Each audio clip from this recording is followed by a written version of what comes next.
I'm Paige Davis. I'm Patrick Paige. We are Paige. We met doing the first national tour of Beauty and the Beast 17 or more years ago. It was the first musical I had ever done. And I had come from the world of classical theater. And suddenly he was surrounded with young, 20 men. hard-bodied chippies. So I learned that a musical is a good place to be. And then we went to Minneapolis, which was where we were opening the tour. And we get to Minneapolis and they said, you're gonna need new coats. No, we don't need new coats. Well, we got there, we needed new coats. I had never encountered this kind of cold before. So we say, okay, we'll go to the Eddie Bauer together and we'll buy coats. And we've always thought of that as our first date. So we buy these two identical coats. Mine's red. Mine's green. Maybe that was like some kind of prophecy or something, because since then I played the Grinch and the Green Goblin. I can't get out of green. That's true. So anyway, we were sort of trying to decide what our first date was. I think our actual first date, we don't remember. We're like, yes, I remember it well. I'm Maurice Chevalier here.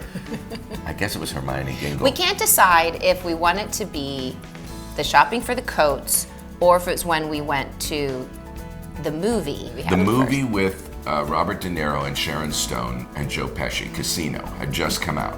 And I said to her one day, you want to go see Casino?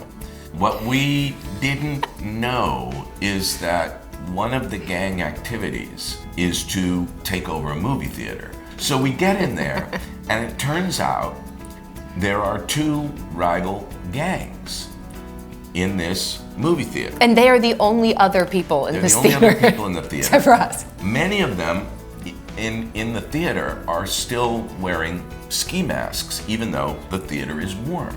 And then there's like America's Sweetheart in Masterpiece Theater. So we're watching the movie, and it gets toward the end of the movie, and the movie escalates in violence. At a certain point, we hear click, click. We hear a gun. And I'm like, let's go.